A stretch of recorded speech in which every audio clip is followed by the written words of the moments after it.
nuevamente la Mangalá ya engancha dos Osasuna, ahí se pega Nalí, ahí se pasa el Mangalí, vuelve a Rodrigo, Rodrigo queda toque, pero el falla, gol.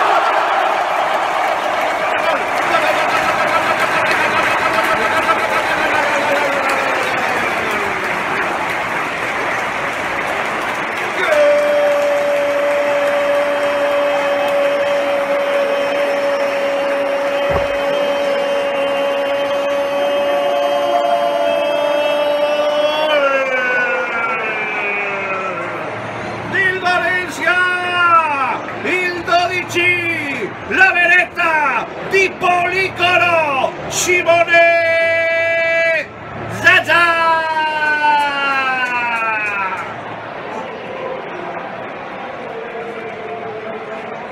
En la contra que trae Carlos Soler, no sé si arriba a tocar lleugeramente, despachando Benalí, per a Rodrigo que entra en potencia, de un gol de l'arribada al punt de penal de Simone Zaza, que empenta pràcticament amb Sirigu batut i fa el tercer en el 25 de la segona, en el 70 del partit.